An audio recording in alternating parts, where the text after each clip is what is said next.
Testing, 1 million, 2 million, 3 million. Everybody started talking about him, and who the hell is Warren Buffett? The Oracle of Omaha. You do not have to cheat to make money. He's the man who gave $37 billion to charity. There we go. I enjoy the idea of building an endowment fund up for society. Here we have our 10-cent Coke machine. Warren Buffett is the genius behind Berkshire Hathaway. I'm Warren Buffett, chairman of Berkshire Hathaway. The stock of the Berkshire Hathaway Company closed yesterday at $100,000 for each share. Warren Buffett is probably the greatest investor we've ever seen. Our dad, he said, Warren's like someone that can see in the dark. He started with $10,000 in 1950, and now he's worth $40 billion.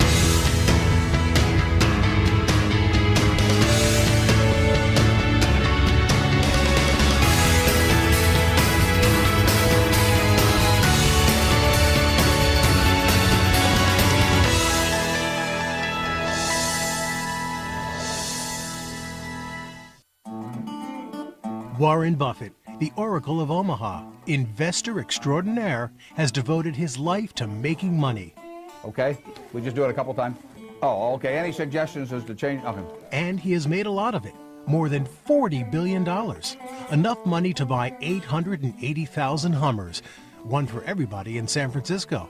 And he's come by his money the honest way. $6.95 for a sandwich that costs 75 cents to make. That's the kind of business I want to be in. He's not involved with kind of phony deals, and Warren's reputation is very good. If Buffett is the big fish, a lot of smaller fish in his wake have become very rich too. To say how many millionaires he's created now would be hard to say. He would know, but it would be in the thousands for sure. Boy, if he doesn't give capitalism a good name, who does? Warren Buffett is the ultimate American success story. I benefited incredibly from being in this country. I mean, when I was born in 1930, the odds were 50 to 1 against me even being born in the United States. And I was lucky enough to be born here. I was lucky enough to be born with a talent capital allocation that's worth a whole lot of money in this economy, but it wouldn't be worth much in Bangladesh, and it wouldn't have been worth much 300 years ago. Like a Horatio Alger hero, Warren Buffett accumulated his huge fortune by relying on honesty, thrift, and a can-do attitude. Add self-deprecating humor, and you have the world's second richest man.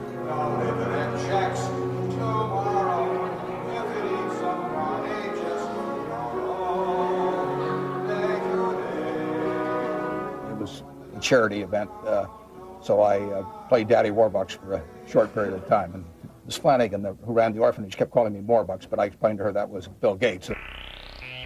Bill Gates, the chairman of Microsoft, and Buffett's good friend, is a few decades younger and a few $1 billion richer. The Microsoft mogul has amassed more wealth than any other man in the world. But on June 26, 2006, 75-year-old Buffett gave away more money than anybody ever before, $37 billion. And it was big news. Now to the giant gift. Good evening. It is simply a staggering amount of money. But we begin with today's big money announcement from the man known as the $31 billion donation. Today I've got a few letters, and first 3 letters are easy to sign. I just signed Dad. The other ones are... In a ceremony at the New York Public Library, he gave away 2/3 of his vast fortune to 5 charities. That's my daughter, Susie. That letter starts out, Dear Suze. I wanted to make sure I didn't ever write one that says, Dear Anna Nicole Smith, so I'm doing this at an age where I still... $3 billion to the Susan Thompson Buffett Foundation, named after his late wife, and $1 billion each to the charities of his 3 children. My son Howard is here. I'm not kissing you. And my son Peter. But the lion's share of Buffett's great giveaway went to the Bill and Melinda Gates Foundation. Kind of like the $64 question we build up to the big... There we go. Bill. Buffett's donation doubled the foundation's endowment. Don't lose that letter. We're talking about $31 billion at today's prices. These are just staggering numbers, world-changing numbers. If you go back in history and compare what Warren has given to what the great philanthropists of the century have given, Andrew Carnegie and John D. Rockefeller, this amount dwarfs what they gave. In the history of the world, I don't think we've ever seen a gift like this. Everybody was was surprised when he gave away the majority of his fortune. And that's because Warren Buffett is known for making money, not giving it away. His own children know that better than anybody. What he did, as soon as he started giving us an allowance, he put the slot machine up in the attic, and we'd go up there and he'd win every penny back of the allowance through the slot machine. I could never, in 10 years, I couldn't get 3 of those melons to line up. He's a bit of a tightwad, as he would also tell you. And so what to do with it has always been very difficult. Giving his money away was a problem he had left to his wife, Susan Thompson Buffett. Susie, who was going to manage that, they had it all planned. He was going to die first, and then she would do it. And she was wonderful at that sort of thing, and her heart was in it from the day I met her. But it didn't go that way. She died in 2004. The onus was on Warren to think about, well, it's not going to be Susie that's going to be handling the money, it's going to be me, so what am I going to do? Only one thing was certain: the money was going back to society and not to the Buffett children. From the start, he and his wife Susie, they started with the kids and prepared them from the beginning that they were not going to inherit great wealth, that wasn't the way it was going to work in their family. I think that a rich person should leave their children enough so they can do anything, but not enough so they can do nothing. It isn't in keeping with my view of how the world should operate to create huge amounts of dynastic wealth. Warren Buffett wanted his fortune to benefit society, but in philanthropy, as in business, he wants value for his dollar. He thought that he wouldn't be very good at micromanaging the giving away of the money. Well, I've got some people where I'm saying you can give it away better than I can, so I'm turning it over to you, and you do a better job of giving it away that way. There we go. Bill Gates is a determined philanthropist. It's almost scary. You know, if I make a mistake with my own money, it just doesn't feel the same as to make a mistake with Warren's money. They are more likely probably to do more things to change the world, to cure diseases, to help people get an education than the federal government of the United States. In philanthropy, you're really tackling the problems that have defied intellect, important problems that people of intellect, people with money have tackled and thought about in the past and have had a tough time coming up with solutions. Most people would insist on having their own name on the money. He wasn't looking to memorialize himself. He was looking to do good with his dough. It's a very selfless act because he's thinking about, he's not thinking about whose name is going to be on the dollars. He's thinking about what the dollars are going to do. Warren Buffett is a tycoon, but a modest one. He enjoys his money, but what he likes much more than having money is the fun of making it. More and more and more of it.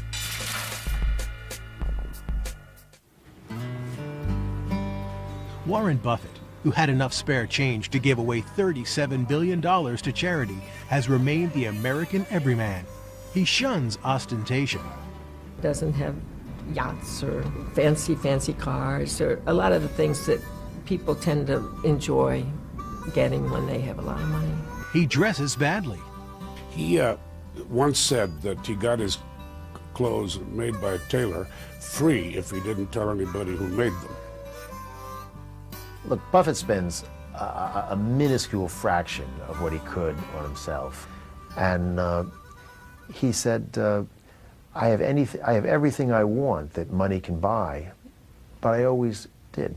What can money buy? If I had 5 cars, would I have a better time than having 1 car? I mean, I just have more possessions to keep track of, so it doesn't appeal to me. Warren Buffett seems like a character ready to step into It's a Wonderful Life. Although Buffett hobnobs with politicians, captains of industry, and other influential people, he is an aw-shucks Midwesterner who remains himself, even when appearing in the soap opera All My Children. Mr. Buffett, I presume, may I call you Warren? I mean you and me alone together, oh Warren. Warren, you are my destiny. But Warren Buffett is not your average American. If his appearance is as unremarkable as Clark Kent's, he has superpowers too, though his are all about making money. He has tremendous analytical powers. He thinks of things that other people don't think of. When we were little, our dad said, Warren's like someone that can see in the dark, and I always remember that. Warren Buffett, the middle child and only son of Howard and Leila Buffett, was born on August 30th, 1930, in Omaha, Nebraska, in the early days of the Great Depression.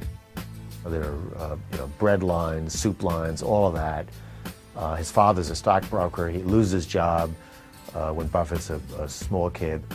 Howard Buffett sold securities on his own, but it meant lean times for the family. Still, when many Americans were eating in soup kitchens, Warren's mother skipped meals herself and managed to put dinner on the table for Warren and his sisters Doris and Roberta. Buffett already knew what it was like to be poor when, as a 6-year-old, he took his first step toward getting rich. He pays a quarter to buy a 6-pack of Coke from his grandfather's grocery store, and he sells them for 5 cents each. That's a 20% return, and that's really what he's done all his life. I think Warren inherited some of his ability, certainly with numbers, from my mother, because she was really good at that. She could add numbers faster than an adding machine. And from his father, he learned something equally important. You do not have to cheat or anything to make money. I think his influence on all of us was a strong sense of truthfulness, honesty, and setting standards for yourself. Warren really adored my father. Howard Buffett introduced his son to investing at an early age. Warren was only 11 when he and his sister Doris bought stock in the energy company City Service. Early on, I sensed that he knew what he was doing. We got 3 shares for $100. Of course, the stock went down. It went way down. Of course, he was in a panic. Then it came back. He sold for a little profit. But soon it went up to 200. He obviously learned it's not to sell too soon or something like that. I mean, he has always been, the habit's been to hold on to everything ever since then. Warren liked baseball, and he still does. He had many friends and behaved like other boys, with one exception. He was kind of a regular kid, except that he did these sort of beginning business things that probably some other kids weren't doing. He would go to gas stations and collect bottle caps. And then he'd bring them home and spread out newspapers and sort them out. And essentially, he was doing what we would call now marketing reports. He was figuring out what was selling. December 7th, 1941. In 1941, when the Japanese attack on Pearl Harbor sent America to war, a date which will live. Warren's Republican father was the only person in Omaha willing to run against the party of the popular wartime president. To everybody's surprise, he won. Soon the family was living in Washington, D.C., and 14-year-old Warren was back in business, this time delivering newspapers for the Washington Post. My mother, she got up at 4 in the morning and would make him breakfast, and she really helped him. She wanted him to succeed, and winning and succeeding was very important to her. He distributed close to 500 papers each morning at the Westchester Apartments, and the job made him $175 every month, equal to many a full-time wage. He spent some of his money on Nebraska farmland and collected rent on it from a farmer. He always had businesses going, and by that time he was looking at stocks as well. Pinball machines became another money-making venture. With a mechanically minded school pal, he bought used pinball machines and installed them in barbershops. He was 16 or something like that, and he said to me, he said, I want to be a millionaire by the time I'm 30. It was a tall order that young Buffett set for himself, but he loved making money, and he was determined, come hell or high water, to become a very rich man. When Warren Buffett was still only a teenager in Washington, D.C., he was in a huge hurry to become rich.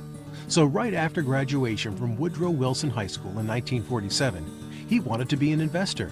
But on his father's insistence, he did go to college. And then in 1950, it was off to business school at Columbia University in New York. Warren's favorite professor was Ben Graham, the author of The Intelligent Investor.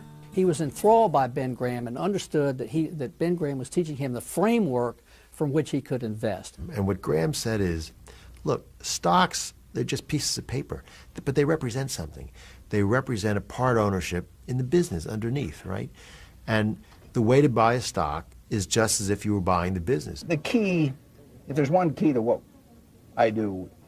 I look at every share of stock as being a part of a business. That means I think about the business. I don't think about the price action of the stock, or I don't think about what people are saying they're going to earn next quarter, or anything of the sort, or look at charts.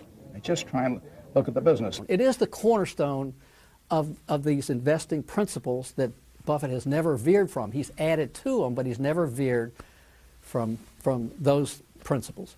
In 1951, Buffett returned to Omaha, where he worked in his father's brokerage. The 21-year-old fell in love with Susan Thompson, a college friend of Warren's younger sister, Roberta. Oh, Susie was an amazing person. She had been president of Central High, and that was very unusual in those days to have a girl as class president. She also could sing and was in the musicals, and people loved Susie, and she loved other people. But not Warren Buffett. She had another boyfriend, so Warren courted her father instead. Susie's dad and mother, who were good friends of my parents, they were very keen on Warren, and Warren played his ukulele and Doc Thompson played his mandolin together or something, you know, I don't know. But he won her. They were married in April 1952, and over the next 6 years they had 3 children, Susan, Howard, and Peter. In 1956, Buffett went into business for himself, and a year later he was working out of a house on Farnham Street that he had bought for $31,500. His neighbor, Don Keogh, thought he was a slacker. He never went to work. He did some funny thing on the telephone, and I was a salesman out selling coffee in the working day and late in the evening. But the guy who stayed at home all day was desperately trying to drum up investors. He said, Don, I've been thinking about you. I'm starting a little fund with a few friends, and if you were to put $10,000 in it, I think I could maybe, turn it into a nice little piece of money. Well, I said, let me think about it.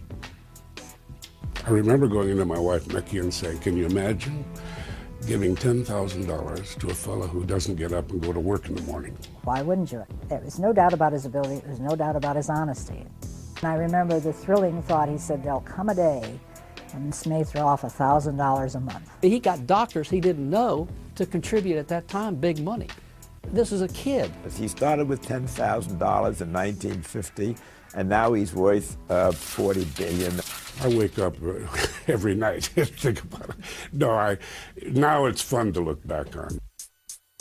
In 1962, Buffett had his eye on a New Bedford, Massachusetts textile mill called Berkshire Hathaway. It had one important thing going for it. The stock was cheap. 3 years later, he had bought enough shares to control the company. It's a sort of a Ben Graham type of stock. It's traded down, the stock is traded down. The reason it's traded down is textiles are not such a good business anymore. But, Warren thinks he can make a profit on it. But soon, the going got tough.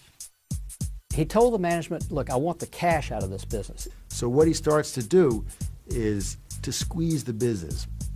And whatever little dollop of profit he can squeeze, instead of putting it back in the textile business, he buys an insurance company, he buys a chain of weekly newspapers, he buys a steel plant, and little by little, he begins to diversify, to reallocate the capital out of that textile mill into businesses with better futures. And eventually it becomes a holding company for all of his other investments.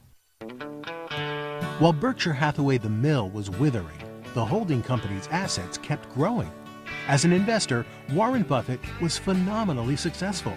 He outperformed the Dow year after year, and in 1965, by a whopping 33 percentage points. But that year was not a happy one for Warren Buffett. His beloved father died of cancer. His father was a hero to him. Warren thinks his father just really never did any wrong. He will always think of them that way, and his father's death was a huge blow in his life. If the mid-60s was a difficult time for Buffett personally, the late 60s would challenge Warren Buffett the investor. The stock market went into a trading frenzy. Speculation grabbed hold of everything, and price-earnings ratios went to the sky. Warren couldn't see what stocks there were to buy. Ultimately, Warren reacted to this by closing his investment partnership.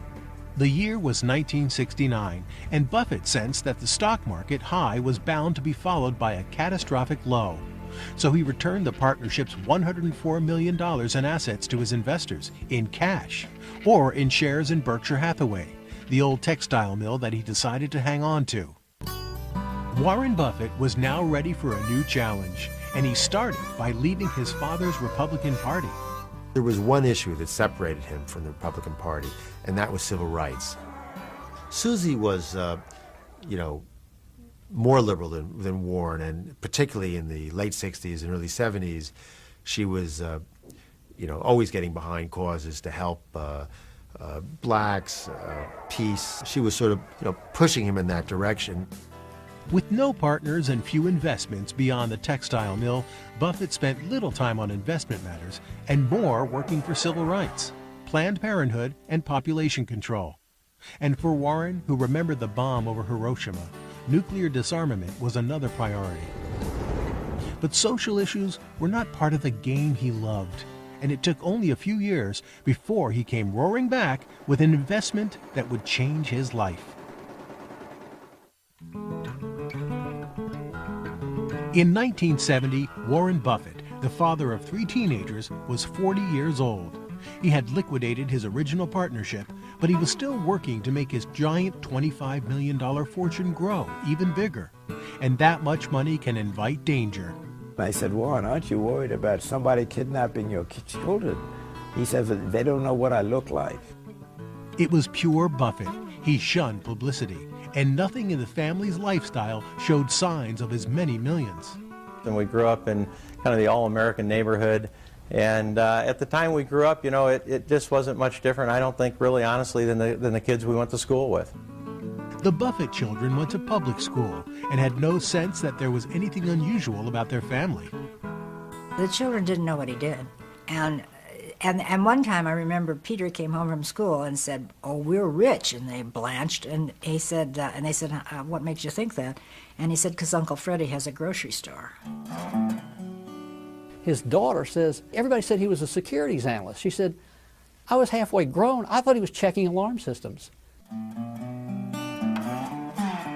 The family continued to live in the house on Farnham Street that Warren Buffett had bought in 1957. It was a happy household. And Susie was the perfect, or almost perfect, wife and mother. We both loved chocolate. I remember one time she was going to make warm cookies for the children when they came home from school. So she did a batch of chocolate chip cookies, but there were none left by the time the kids got home. Susie was predominantly the person who took care of the kids. Warren worked. The head of the household was not absent, but certainly absent-minded. Anything could happen around him, and he wouldn't notice it if he was reading or thinking about something. And he would work even when the family went to Laguna Beach, California, where Susie had persuaded Warren to buy a vacation home in 1971. Business had always been his absorbing interest, and in the early 70s, when an oil crisis knocked the wind out of the bull market, Warren Buffett was prepared and ready to pounce. In the early 70s, I began looking at the Washington Post. Partly there was a sentimental draw that had delivered it as a boy, but partly it had just gone public. My first contact was a letter from Warren because he had bought 5% of the company. And never heard of him. Catherine Graham, the head of the family-owned paper, had been thrust unprepared into the leadership role by her husband's death in 1963. I think she was insecure as could be. The learning process was quite lengthy, especially on the business side. Then Warren Buffett entered the picture. I remember that everybody started talking about him and who the hell is Warren Buffett and what are his intentions? Are they honorable? Are they dishonorable? What did he mean to do by this? We literally knew nothing about him. Warren Buffett, on the other hand, had learned everything there was to learn about the Post. Warren never does anything without doing his homework, and he really studied up on. He even brought my mother's autobiography from the Omaha Library. He said nobody had ever taken it out.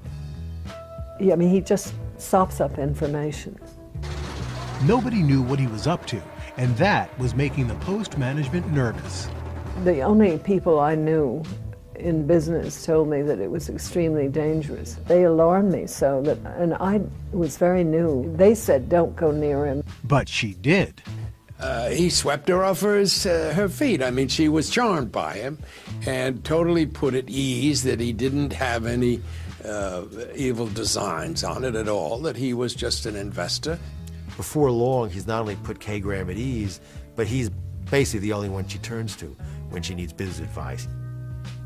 He really educated me totally. He would bring with him 10 annual reports or more, and he would say, now, I want to show you these annual reports, and this is a good business. I became very dependent on him. I used to call him up 3 and 4 times a day. Outside of the Graham family, multimillionaire Warren Buffett was the largest stockholder in the Post. But, of course, he still minded his pennies. He and Kay get to an airport one time. She's got to make a phone call, which cost 10 cents in those days. All he has is a quarter. He starts to run around looking for change. Now that is, I think, an indication of a fellow who has understood the value of 10 cents. There was this Buffett with his, giant fortune, really. He didn't flaunt it at all. I mean, he had these really dreadful secondhand clothes, practically. Whatever their relationship, Mrs. Graham and Warren Buffett made an odd couple. They certainly had a friendship that was durable, and they saw a lot of each other. So Warren and Kay become very close, and it's really an attraction of opposites. She's sophisticated. He's Mr. Aw Shucks from Omaha. But I think they each give something to the other. I would try to, what I call, housebreak him, because when he and I became friends, I don't think he'd ever sat down for a meal, because he liked fast foods and hamburger places. And Have a nice day, come again. he met a lobster for the first time in his life. And we all were eating our lobster, and I suddenly looked at him, and he was attacking the back of the lobster, which of course was totally resistant. And I said, Warren, if you turned it over, you might have better luck. Mrs. Graham's circle was a new world to Warren Buffett. That was his introduction to East Coast elite power circles and on. And I think he got a buzz out of it. But in the mid-70s, his familiar world began to change dramatically. His wife, Susie, was a very good singer, and she began to perform in nightclubs. Well, hello there, good old friend of mine. I remember Warren sitting there looking extremely proud, and he'd sent her a lot of flowers and everything. He was very good about backing her on that. The Buffetts celebrated their silver wedding anniversary in 1977. But that same year, Warren's world fell apart. Susie decides that she wants a life of her own as well as a life as Mrs. Warren Buffett. I think she just got to a point in her life where she needed some space, a room of her own or whatever. Susan decided to move to San Francisco. That's pretty tough for him, particularly in the beginning. He would open a vein for Susie. After a couple of years, Astrid Manx moves in, who was a friend of Susie's, and more or less at Susie's suggestion, and that becomes, that's the way he deals with it. But those are tough years for Warren. Astrid became like a second wife to him, but he and Susie stayed married. And amazingly enough, they were two people that could pull that off, Most people couldn't, but they could and did. There's no question that he was crazy about her. If you knew Susie like I know Susie, oh my gal. And she was crazy about him. As life went on, it looked like a more unusual husband and wife relationship. And soon there would be yet another important woman in Warren Buffett's life. I'm Warren Buffett, chairman of Berkshire Hathaway Incorporated, which has a... In the early 1980s, Warren Buffett was steadily adding to the Berkshire Hathaway portfolio, and for a while, he had his eye on the Nebraska Furniture Mart. It was owned by 90-year-old Rose Blumpkin, better known in Omaha as Mrs. B. Can they help you? Maybe what you're looking for, honey. Come on, I'll show you what it is. Got lots of buttons. She was an immigrant from Russia, came to this country, had the courage to start her own business. I think I got it right here. By the 1980s, she's got her whole family, and she's got the single biggest furniture store in the United States. Mrs. B ruled the store, barking orders and invective from her motorized golf cart. But all day is waiting. We don't do nothing. That's all they do is wait. We don't just look. Never taking a day off, she worked 14 hours, 7 days a week, and was all business. You got bedding? I need new. Cost you $17.50. She had the price tags of the furniture in her house in case anybody who came by was interested. Now that's a salesperson.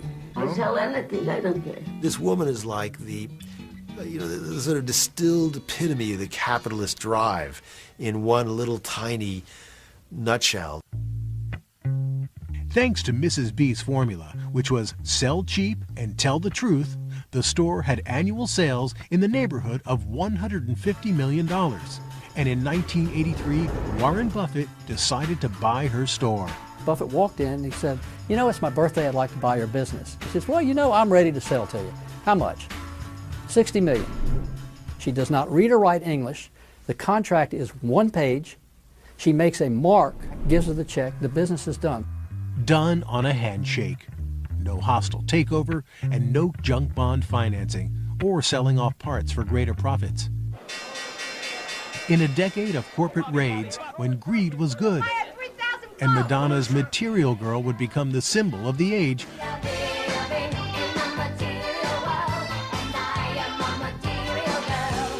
Warren Buffett's Material Girl was Mrs. B, and she continued to run the store and yell at her employees. Find out. You don't have to say it. Find the spot. The truth is she didn't give up the company. I mean, we are partners, and in most ways, she's the senior partner.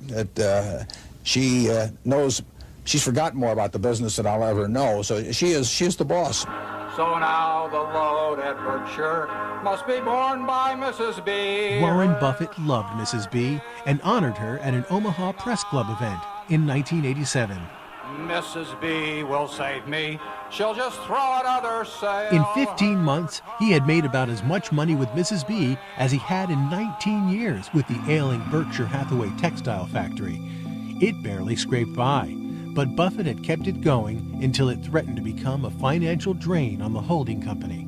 He was very reluctant to send the employees packing, and he was sensitive to being called a liquidator, you know, some Wall Street type who comes in, closes down the plant just to make a buck. But to Buffett, the shareholders always came first, and in 1985, he reluctantly closed it down, leaving 400 jobless employees with bitter feelings. That same year, Buffett came to the aid of his good friend Tom Murphy of the media company Capital Cities. Murphy was about to buy ABC. From ABC, this is World News Tonight with Peter Jennings. Good evening. So I called Warren immediately. I really needed a 400-pound gorilla who was a major stockholder who could prevent anyone from coming over and taking over the company. At that time, there were a lot of raids going on, so if you had Buffett in there, nobody was going to come and raid the company. Without a moment's hesitation, Warren Buffett volunteered to play the part of gorilla. And he said to Murphy, "How much do you need?" And Murphy said, "I need $517 million." And Buffett said, "That's fine." It was literally a split-second decision. It turned out we lost $90 million the first year. So that was not a very good opportunity. But that didn't faze Buffett. No, nothing like that would worry him. All right, this is shot one, please. Here we go. And Buffett was in it for the long haul. ABC stabilized, but the stock market did not. On Black Monday, October 19, 1987, the Dow Jones fell by 22%, and Berkshire Hathaway shares lost 25% of their value. Buffett's personal loss was $342 million. But he soon turned disaster to advantage. This is one of these times when you can walk down Wall Street and buy business cheap.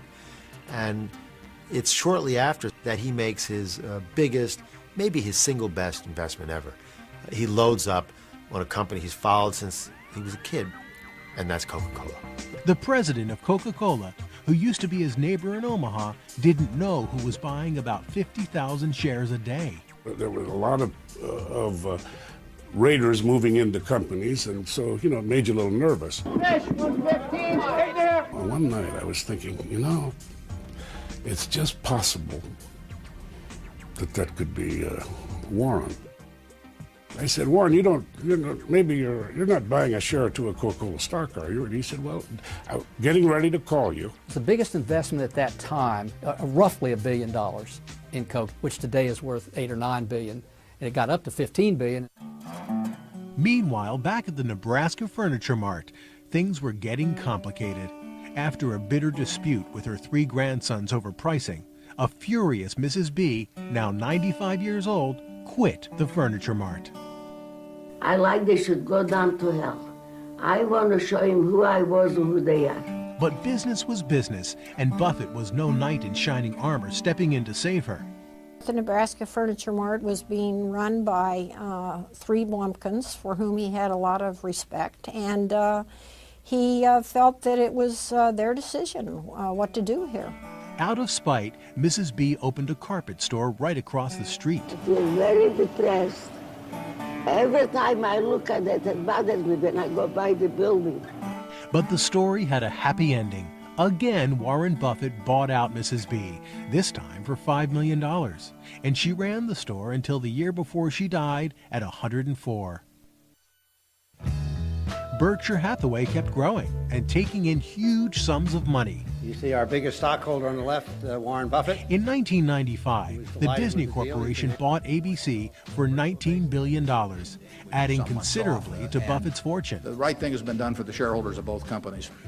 Buffett's shareholders rarely had anything to complain about. We've got a bunch of businesses around the country, and it's my job to take the money they earn and do the most intelligent thing that I can for our shareholders. He told me once, he says, I have to put $100 million to work every week. I've got to find a way to put $100 million every week. That's, you have 52 weeks in a year. That's $5 billion a year you have to find to put new companies. Not so easy.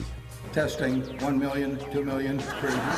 How to invest all the money Buffett was taking in for Berkshire Hathaway was a problem thousands of people wish they had. But for Buffett, who was getting older, there were other big decisions to make. Warren Buffett, the world's greatest investor, is a guru to hopeful shareholders. Every year, they flock to Berkshire Hathaway's annual meeting in Omaha. They come clutching the Berkshire annual report as though it were the Bible. It is their Bible, to hear the great man speak. Based on what I've seen, with Berkshire Hathaway Vice Chairman Charlie Munger, Warren Buffett presides. They start at about 8 in the morning, and they answer every single question. I think I got most of that about... Most CEOs of public companies, they regard the public investors as sort of a nuisance, somebody to placate and then to get rid of. Warren is talking to his investors, again, like they're his partners. With very few exceptions, there is good news for the stockholders every year. If there has been a major mistake made by Warren Buffett as the head of Berkshire Hathaway, I don't know what it is. Well, his record has been so good in general, in its entirety, that you don't see the mistakes that he made. Guys, that's the best offering. Most of those, I would say, are acts of omission as opposed to acts of commission. One omission is tech stocks. Absolutely hates tech stocks. If you look back at the tech bubble of the late 1990s, early 2000s, he basically stayed out of that completely. A lot of people actually criticized him and said he missed a tremendous amount of opportunities to find value in certain companies. It's just not his thing. Buffett doesn't even use a computer at the office. It's of no utility. I mean, all I'm trying to do is buy a piece of a business at an attractive price, and the computer doesn't tell me how to do that.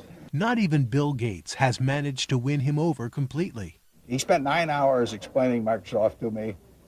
Couldn't have been a better teacher. Couldn't have had a dumber student. But I still understood a fair amount of what he was saying, because he is a good teacher. And I bought 100 shares, but I got all through it. That just shows you how many dumb things you can do in this world. When the dot-com bubble burst, Warren Buffett didn't lose his shirt, and Berkshire Hathaway continues to make money for Warren Buffett, his shareholders, and Uncle Sam. Warren Buffett has paid his share of taxes since he was 13. In 2004, the Berkshire Hathaway federal tax return amounted to more than $3 billion and stacked up to over 10,000 pages. Generally speaking, a progressive tax system makes great sense in a prosperous country. I benefit plenty from the society. I see nothing wrong with those who have been blessed by this society to give a larger portion of their income to the society than somebody that's working very, very hard just to make ends meet. Buffett has earned his billions as a Berkshire Hathaway shareholder. As its CEO, his income is comparatively modest. He pays himself $100,000 a year. I mean, $100,000 for a CEO salary these days is really nothing. CEOs are compensated on average about $9–10 million a year. He lives modestly too, and enjoys himself in ways that almost anybody could afford. He has so much fun. He plays the ukulele for fun. He tap dances to work every day because he's got the luxury of doing that. He likes to play bridge. You can do that if you make $10,000 a year. Best mental game there is. My sister plays bridge with him. And he wants to win. He loves winning. He's very competitive. And by some fluke, Bertie won. And so Bertie wanted to take that card, that piece of paper you write the scores down on, and Warren ate it. Warren wants to win in bridge just as in business, and he keeps making loads of money, but he makes it the old-fashioned, honest way. There's no hint in Warren's fortune of the kind of games that financiers of this age play, inside trading, abusing his stockholders. I have interviewed hundreds and hundreds and hundreds of people. I've never heard of one unethical thing or anything off color or that cut corners in any way, ever. So he invested in the future without having robbed in the past. It was a clean $37 billion he took out of his own fortune for Bill and Melinda Gates' charity. Well, I enjoy the idea of building this endowment fund up for society. I mean, I enjoy the process myself. I mean, as you say, the game is enjoyable by itself. A $37 billion gift is kind of a showstopper, but Buffett's active life is far from over. The death of his wife, Susan, in 2004 was a devastating blow he will not talk about. But he soldiered on, and 2 years later, he asked his longtime live-in companion, 60-year-old Astrid Manx, to marry him. They grew very fond of each other, and now they have gotten married, and everyone is very happy about that. And Buffett certainly hasn't stopped earning money for his stockholders. In 2006, he bought a $4 billion share of the Israeli metalworking company Iskar, Berkshire Hathaway's largest foray overseas. And Berkshire Hathaway made the news again when its shares set a new record. A stock market phenomenon. The stock of the Berkshire Hathaway Company closed yesterday at $100,000. That is $100,000 for each share. It is a record that is hard to top, but Buffett is certainly game to try. He has no plans to retire. What Warren really loves is it's sort of like playing the game. He likes the challenge, the mental challenge of the game. I am getting to do exactly what I love to do every single day. Mrs. B will save me. Coca-Cola? And bring a dive, yeah. Warren Buffett? I mean, he's the happiest guy in the world. I'm going to make sure I didn't ever write one that says, Dear Anna Nicole Smith. But it's not because he has a lot of money. It's because he does what he loves to do.